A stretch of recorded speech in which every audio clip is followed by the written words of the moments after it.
Graça e paz do Senhor Jesus. Eu sou a irmã Sunamita Alves e congrego na Assembleia de Deus aqui em Centro Sé, Bahia. E estou aqui para falar com vocês sobre individualidade e segredos. Casei, eu tenho direito? Esse tema seria tratado em uma live no Instagram, porém a nossa internet não permitiu e nós estamos disponibilizando ele aqui. Haja vista que nós já estávamos projetando há uma semana atrás para passar ele para cada um dos irmãos. Eu quero começar tratando desse tema pela parte correta, porque eu sou cristã conservadora. Creio na infalibilidade da Bíblia, na confiabilidade e na certeza de que ela é, por completo, a palavra de Deus, o Criador do universo. Portanto, eu tenho que me nortear por ela do início ao fim. Por essa razão, eu quero ler com vocês e quando eu der ênfase a determinado termo ou palavra, você dê também ênfase aí no seu pensamento e nas suas ideias, para que nós cheguemos a uma conclusão sadia. Por essa razão, o homem deixará pai e mãe e se unirá à sua mulher, e eles tornarão uma só carne. Gênesis 2:24. E não fez ele somente um, ainda que lhe sobrava o espírito, por que somente um? Ele buscava uma descendência para Deus. Portanto, guardai-vos em vosso espírito, e ninguém seja infiel para com a mulher da sua mocidade. Veja que ele diz guardai-vos em espírito, ou seja, a batalha começa na nossa mente, né? Começa na nossa mente. O seu relacionamento pessoal não diz respeito somente a você. Eu digo isso em todas as palestras que eu faço direcionadas a relacionamentos. Mas tem propósitos e implicações eternas. Viu? É isso que ele está dizendo aqui. Ele buscava uma descendência para Deus. É por meio da família que vem a igreja. E houve uma inversão desses papéis. O Ageu quer falar aqui junto comigo. Por isso deixará o homem, seu pai e sua mãe, se unirá à sua mulher, e serão ambos os dois uma só carne. E assim já não serão dois, mas uma só carne. Portanto, o que Deus ajuntou, não separe o homem. Olha se cabe individualidade aqui, não é? A Eduarda acabou de me trazer aqui um pão, mas ela vai esperar um pouquinho, porque já comecei minha gravação. Marcos 10, 7, 9. A mulher não tem poder sobre o seu próprio corpo, mas tem o marido. E também, da mesma maneira, o marido não tem poder sobre o seu próprio corpo, mas tem a mulher. Viu aí como não cabe machismo e nem feminismo? Não vos priveis um ao outro, aí já vai falar da sexualidade, nós sabemos, senão por consentimento mútuo por algum tempo, para vos aplicardes ao jejum e à oração. Ou seja, não vos priveis para aplicar o WhatsApp, para aplicar o Facebook, para aplicar aquele jogo que você marcou, entre aspas, para aplicar aquela amizade que você ficou de rir, de conversar. Não. Se houver essa separação, é para aplicar ao jejum e à oração e depois ajuntar-vos. Por quê? Para que Satanás não vos tente pela vossa incontinência. Lógico que aí o contexto é sexual, mas nós estamos aqui colocando 1 Coríntios 7, 4 e 5. O amor é sofredor, é benigno. O amor não é invejoso, o amor não trata com leviandade. Não se ensoberbece, não se porta com indecência, não folga com a injustiça, mas com a verdade. Tudo sofre, tudo crê, tudo espera, tudo suporta. 1 Coríntios 13, 4 ao 7. Nós vimos aí que quando há o casamento, perde-se a individualidade. Não é isso? Você não tem mais poder nem sobre o seu próprio corpo, que dirá pelo seu celular e suas senhas. Ah, mas o meu marido é descontrolado, vai gastar o dinheiro. Isso você deveria ter visto antes de se casar. Tem que ter aí um certo cuidado, né? Uma conversa, uma explicação, Você tem que deixar claro para ele as coisas e ele para ela como vão se portar. Eu acredito que não é algo fácil, né? Dependendo do cônjuge que você se casou, é complicado. Mas quando se fala de redes sociais, todo cuidado é pouco. Porque o nosso adversário, a nossa carne é terrível, não é? Então vai dizer agora, pois permanece a fé, a esperança, o amor, estes 3. Mas o maior destes é o amor. Olha, ir contra isso, desejar individualidade no casamento é pecado de rebeldia. Sabe por que é pecado de rebeldia? Porque você está indo contra a lei de Deus. E olha que Deus vai dizer que o pecado de rebeldia é pior do que o pecado de feitiçaria. Então nós temos que ter cuidado. O que é que há em comum em todas essas passagens, né? O que há em comum é a unidade. A unidade é a tal ponto que fica impossível haver individualidade, de haver segredos. Como manter segredo de mim mesmo, se eu me tornei um, não é? Como é que eu vou conseguir essa proeza? Como desejar que minha própria carne, que o Senhor vai dizer, como é que você não vai desejar o bem da sua própria carne? Como é que você vai desejar que sua própria carne não participe da sua vida? É impossível. Esse comportamento é um comportamento humanista.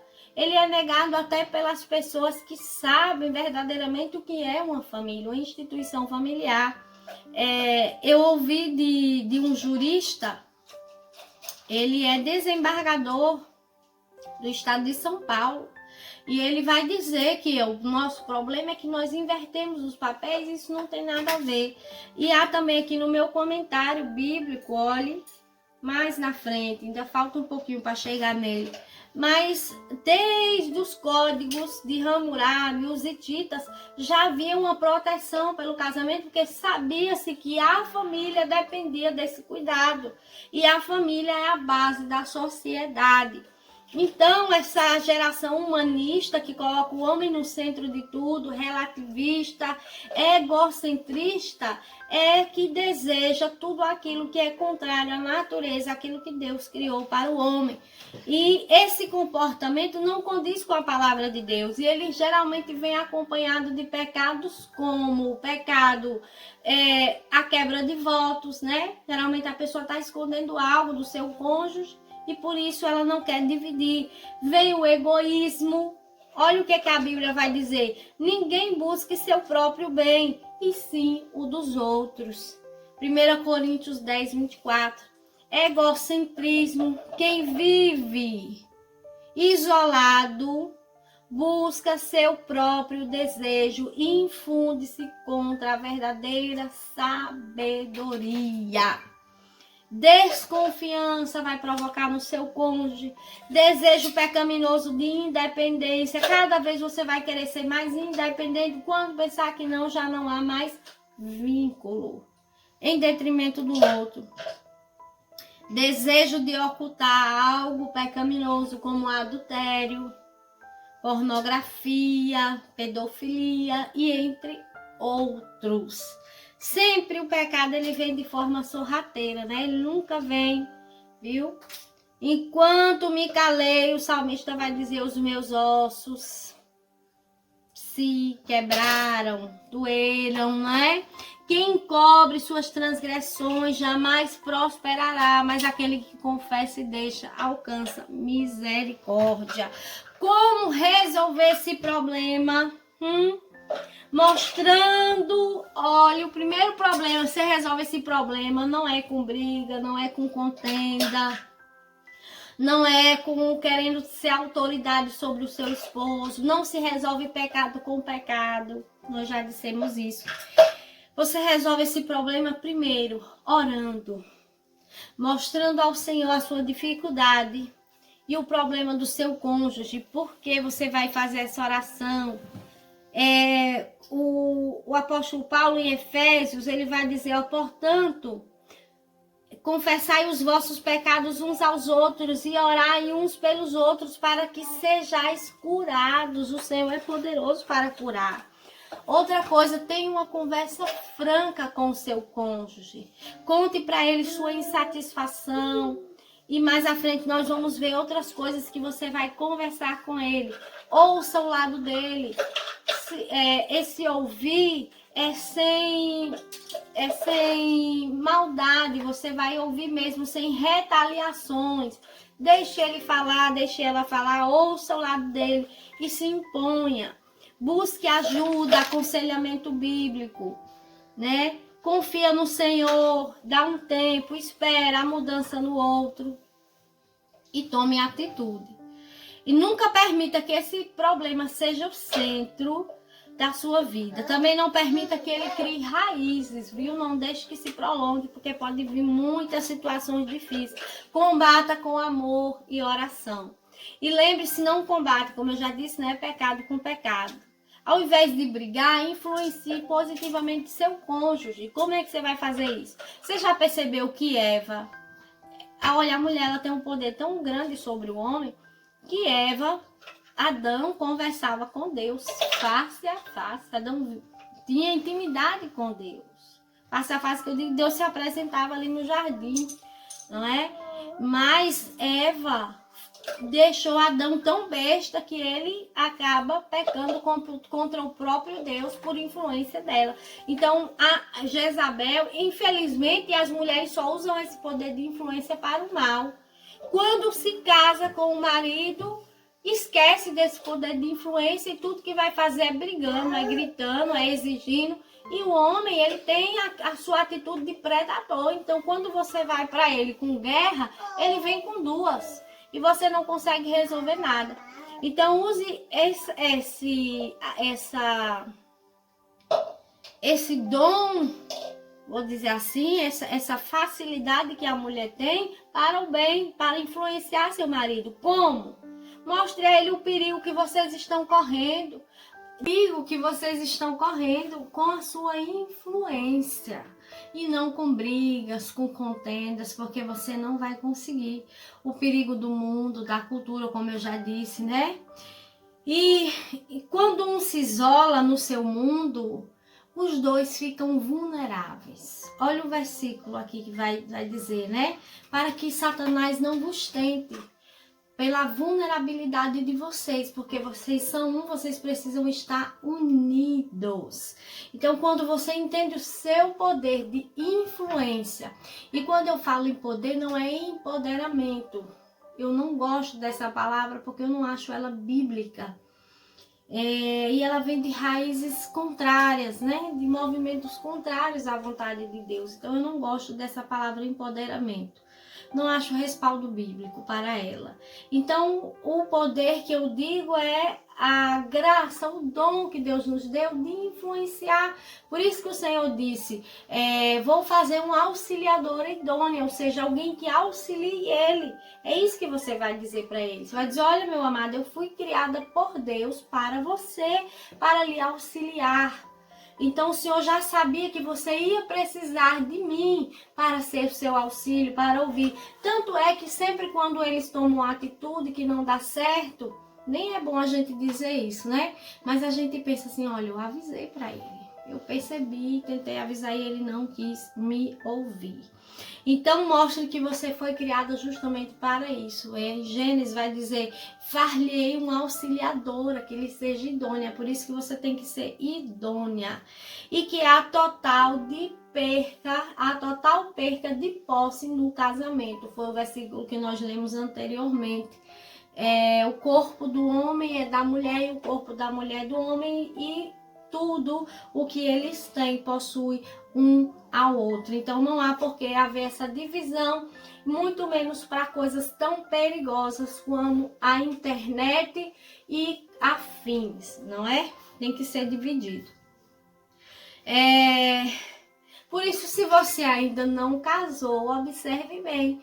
Quando Jesus vai dizer para os discípulos da importância, da seriedade do casamento, eles respondem, vixe, é bom que o homem não case, né? Se for assim, é melhor não casar. E Jesus disse, de fato, se você tem o dom do celibato, é melhor que não se case, né? Nem todos conseguem. Mas se você não tem esse dom, case e saiba da sua responsabilidade. Por isso, se você, fugir disso é ir contra a lei de Deus, é contra os padrões, princípios. Eu costumo dizer para os jovens que quando você vai por um caminho que não foi o que Deus planejou para você, você automaticamente está dizendo, eu não acredito na sua lei. E é contraditório. Se de fato você acredita que Deus criou o mundo, você tem que acreditar naquilo que ele diz que é certo e naquilo que ele diz que é errado. Se você não acredita, é porque de fato você não acredita que ele é criador. Não é? É uma responsabilidade muito grande. É atrair condenação contra você, sua família e seus filhos. Eu nem vou falar muito nesse ponto, porque o próximo tema é pornografia e adultério. Nós vamos ver os pormenores dessa situação. Então, que Deus abençoe sua vida. Esse é o segundo vídeo. Agora eu vou encerrar. E você está convidado para assistir o próximo, que é pornografia e adultério. Nós vamos tratar sobre o perdão e sobre outras coisas. Fica conosco, que Deus te abençoe. E lembra, você é um.